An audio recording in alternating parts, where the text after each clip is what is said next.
ఓం మహాగణపతే నమః. జూలై మాసంలో ద్వాదశ రాశుల వారికి ఉన్నటువంటి రాశి ఫలితాలు చూద్దాము. ముందుగా మనకు ఈ జూలై మాసంలో ఉన్నటువంటి గ్రహస్థితిని కనుక గమనించినట్టయితే ఈ మాసంలో గురువు మనకు కర్కటక రాశిలో సంచారం చేస్తున్నాడు. అదేవిధంగా శుక్రుడు వచ్చేసి సింహరాశిలో ఈ మాసంలో దాదాపుగా శుక్ర సంచారం ఉంటుంది. ఇక రవి వచ్చేసి మిథున రాశిలో జూలై 16 వరకు సంచారం అనేది ఉంటుంది. ఆ తర్వాత మనకు రవి కర్కటక రాశిలో సంచారం చేస్తాడు. ఇక కుజుడు వచ్చేసి వృషభ రాశిలో సంచారము, అదేవిధంగా బుధుడు వచ్చేసి దాదాపుగా మనకు మిథున రాశిలో ఈ యొక్క మాసంలో బుధ సంచారం అనేది ఉంటుంది. ఇక శని మీన రాశిలోనే సంచారం చేస్తున్నాడు, రాహు కుంభరాశిలో సంచారము, కేతు అనేది సింహరాశిలో సంచారం. ఇది స్థూలంగా మనకు జూలై మాసంలో ఉన్నటువంటి గ్రహస్థితి. ఈ గ్రహస్థితిని ఆధారంగా చేసుకొని ద్వాదశ రాశుల వారికి ఉన్నటువంటి ఫలితాలు ఏ విధంగా ఉన్నాయో చూద్దాము. మిథున రాశి వారికి జూలై మాసంలో ఉన్నటువంటి ఫలితాలు కనుక మనం చూసుకున్నట్టయితే, ముందుగా ఈ రాశి వారికి ఉన్నటువంటి అనుకూలమైనటువంటి గ్రహ పరిస్థితులు మనం గమనించినట్టయితే, వీరికి గురువు, శుక్రుడు, అదేవిధంగా కేతు, ఈ 3 గ్రహాలు చాలా చక్కటి అనుకూలమైనటువంటి ఫలితాలు ఈ మాసంలో కలుగజేస్తున్నాయి. ఈ 3 గ్రహాల యొక్క సంచారం అనుకూలంగా ఉంది. గురువు 2వ స్థానంలో చాలా చక్కటి అనుకూలమైనటువంటి ఫలితాలు మనకు కలుగజేస్తున్నాడు. జూన్ 2 నుంచి ఈ రాశిలోకి వచ్చాడు కాబట్టి గురుగ్రహం యొక్క ఫలితాలు అనుకూలంగా ఉన్నాయి. శుక్రుడు కూడా చాలా చక్కగా ఉన్నాడు. గురువు, శుక్రుడు ఇద్దరు చక్కగా ఉన్నారు కాబట్టి ఈ మాసం మొత్తము ఈ రాశి వారికి మంచి కంఫర్టబుల్ లైఫ్ అనేది ఉంటుందని మనం చెప్పవచ్చు. ముఖ్యంగా గురువు వీరికి 7వ అధిపతి, దశమాధిపతి కాబట్టి వ్యాపార విషయంలో కానీ పార్ట్నర్ సంబంధించిన విషయాల్లో కానీ చాలా చక్కగా ఉంటుంది. వివాహ ప్రయత్నాలు అనుకూలంగా ఉంటాయి. అదేవిధంగా భార్య భర్తల మధ్య సఖ్యత అనేది పెరుగుతుంది. ముఖ్యంగా ధనలాభం అనేది పెరుగుతుంది. దశమాధిపతి 2వ స్థానంలో ఉండడం వల్ల వృత్తికి సంబంధించినటువంటి విషయాల్లో ధనలాభం చక్కగా ఉంటుంది. ఆర్థిక వ్యవహారాలు అనేవి చాలా చక్కగా అనుకూలంగా ఉంటాయి. అదేవిధంగా శుక్రుడు కూడా పంచమాధిపతి, 12వ అధిపతి అయినటువంటి శుక్రుడు 3వ స్థానంలో సంచారం చేయడం అనేది చక్కటి గోచారీత్య అనుకూలంగా ఉంటుంది. ప్రేమ విషయాల్లో అనుకూలత అనేది ఉంటుంది. భార్య భర్తల మధ్య అన్యోన్యత, దాంపత్యము, సౌఖ్యము అనేది పెరుగుతుంది. అదేవిధంగా ధైర్యము అనేది పెరుగుతుంది. విజయాలు వస్తాయి. కొత్త పరిచయాలు కూడా మీకు కలుగుతాయి. కంఫర్టబుల్ లైఫ్ అనేది ఈ మాసం మొత్తము మనకు ఈ రాశి వారికి ఉంటుంది అని మనం చెప్పవచ్చు. కేతు కూడా చాలా చక్కగా ఉన్నాడు, 3వ స్థానంలో ఉన్నాడు. ధైర్యం అనేది పెరుగుతుంది. ఆధ్యాత్మికమైనటువంటి విషయాల్లో కాస్త ఆసక్తి అనేది పెరుగుతుంది. తద్వారా చక్కటి ఫలితాలు అనేవి ఈ మాసంలో కలుగుతాయి. అయితే ప్రతికూలమైనటువంటి ఫలితాలు అంటే ఏ విషయంలో జాగ్రత్తలు తీసుకోవాలి ఈ మాసంలో అని మనం చూసినట్టయితే, మిగతా కుజ, బుధ, సూర్యుడు అంతగా అనుకూలంగా లేరు కాబట్టి కాస్త కోపము, మానసిక ఒత్తిడి ఉండే అవకాశాలు ఉన్నాయి. ఖర్చులు, నిద్ర సమస్యలు ఉండే అవకాశాలు ఉన్నాయి. నిర్ణయాలు, మీరు తీసుకునేటటువంటి నిర్ణయాల్లో కాస్త గందరగోళము, ఆందోళన ఉండే అవకాశాలు ఉన్నాయి. బుధుడు 1వ అధిపతి, 4వ అధిపతి 1వ స్థానంలో ఉన్నాడు కాబట్టి మీ యొక్క నిర్ణయాలు కాస్త మీకు కన్ఫ్యూజన్ ఉండే అవకాశాలు ఉన్నాయి. కాబట్టి మీరు ఫోకస్ చేయండి, తద్వారా మంచి ఫలితాలను పొందగలుగుతారు. చక్కటి పరిహారాలు చేసుకోవడం వల్ల మంచి ఫలితాలు అనేవి ఈ మాసంలో మీరు పొందగలుగుతారు. ద్వాదశ రాశుల వారికి ఈ యొక్క పరిహారాలు కనుక మనం ఒకసారి గమనించినట్టయితే, ముఖ్యంగా మేషరాశి వారికి రవి, కుజుడు, బుధుడు, శని అంతగా అనుకూలంగా లేరు కాబట్టి వీరికి ప్రతి మంగళవారము హనుమాన్ చాలీసా పఠించండి. తద్వారా మేషరాశి వారికి చాలా చక్కగా ఉంటుంది. శనివారము నల్ల నువ్వుల దానము, అదేవిధంగా గణపతిని ఆరాధించడం వల్ల మనకు మేషరాశి వారికి ఈ మాసంలో చక్కటి అనుకూలమైనటువంటి ఫలితాలు కలుగుతాయి. ఇక వృషభ రాశి వారికి కనుక చూసుకున్నట్టయితే, వృషభ రాశి వారికి గురువు బాలేడు, సూర్యుడు, కుజుడు, బుధుడు, రాహుకేతువులు అంతగా అనుకూలంగా లేరు కాబట్టి ముఖ్యంగా సూర్య నమస్కారాలు చేసుకోవడం వల్ల ఈ మాసంలో మంచి ఫలితాలు కలుగుతాయి. అదేవిధంగా శనివారము మనకు రాహుకేతువులను పూజించడం వల్ల కూడా చక్కటి ఫలితాలు మనకు వృషభ రాశి వారికి కలుగుతాయి. అదేవిధంగా గణపతిని ఆరాధించడం వల్ల కూడా వృషభ రాశి వారికి మాసంలో అనుకూలమైనటువంటి ఫలితాలు కలుగుతాయి.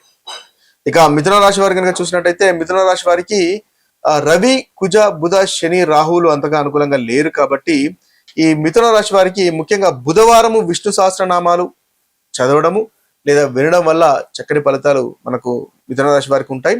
అదేవిధంగా శనివారము హనుమంతుణ్ణి ఆరాధించడం వల్ల కూడా మిథున రాశి వారికి అనుకూలమైనటువంటి ఫలితాలు ఈ మాసంలో కలుగుతాయి. ఇక కర్కటక రాశి వారి కనుక చూసినట్టయితే, కర్కటక రాశి వారికి రవి, బుధ, శని, రాహుకేతువులు అంతగా అనుకూలంగా లేరు. గురువు కూడా అంతగా అనుకూలంగా లేరు కాబట్టి ప్రతిరోజు సూర్య నమస్కారాలు చేయండి. శనివారము హనుమంతుని ఆరాధించండి, తద్వారా మంచి ఫలితాలు కలుగుతాయి.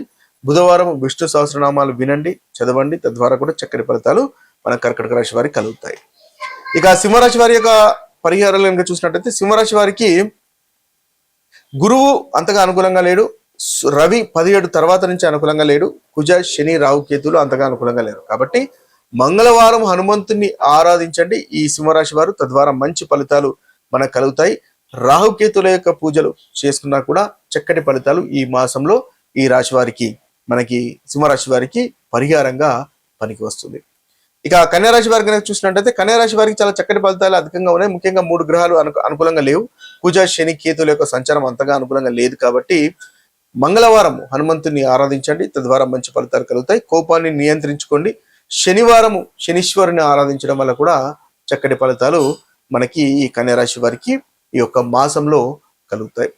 ఇక తులారాశి వారి కనుక చూసుకున్నట్లయితే తులారాశి వారికి గురువు, సూర్యుడు, కుజుడు, బుధుడు, రాహు ఈ యొక్క గ్రహాలు అనుకూలంగా లేరు. కాబట్టి తులారాశి వారికి ముఖ్యంగా బుధవారం విష్ణు సహస్రనామం వినండి, చదవండి, తద్వారా మంచి ఫలితాలు ఈ రాశి వారికి కలుగుతాయని మనం చెప్పవచ్చు. ఇక వృశ్చిక రాశి వారికి కనుక చూసుకున్నట్టయితే ఈ వృశ్చిక రాశి వారికి శుక్రుడు, రవి, కుజుడు, బుధ, శని, రాహు కేతువులు అంతగా అనుకూలంగా లేరు. కాబట్టి వృశ్చిక రాశి వారు శుక్రవారం లక్ష్మీదేవిని ఆరాధించండి, తద్వారా మంచి ఫలితాలు కలుగుతాయి. అదేవిధంగా శనివారం హనుమాన్ చాలీసా పఠించండి, తద్వారా మనకు వృశ్చిక రాశి వారికి అనుకూలంగా ఉంటుంది.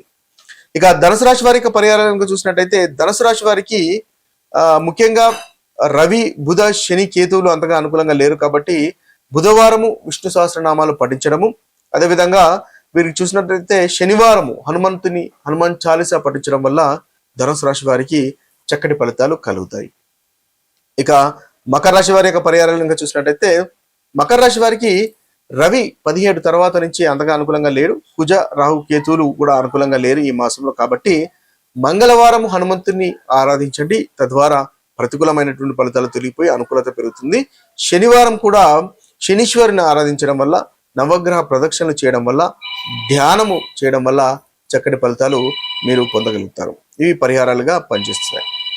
ఇక కుంభరాశి వారి యొక్క ఫలితాలు కనుక మనం చూసినట్టయితే కుంభరాశి యొక్క పరిహారాలు చూసినట్టయితే కుంభరాశి వారికి శుక్రుడు అంతగా అనుకూలంగా లేడు, రవి 1 నుంచి 16 వరకు అనుకూలంగా లేడు, కుజ, బుధ, శని, రాహు కేతులు అంతగా అనుకూలంగా లేరు.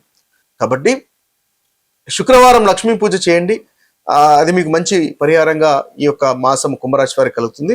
అదేవిధంగా శనివారం నల్లని నువ్వులు దానం చేయడము, శనివారం హనుమాన్ చాలీసా పఠించడం లాంటి పరిహారాలు చేసుకోవడం వల్ల కూడా మనకి కుంభరాశి వారికి అనుకూలంగా ఉంటుంది. మీనరాశి వారికి కనుక చూసినట్టయితే మీనరాశి వారికి శుక్రుడు, రవి, శని, రాహులు ఈ 4 గ్రహాలు అంతగా అనుకూలంగా లేరు.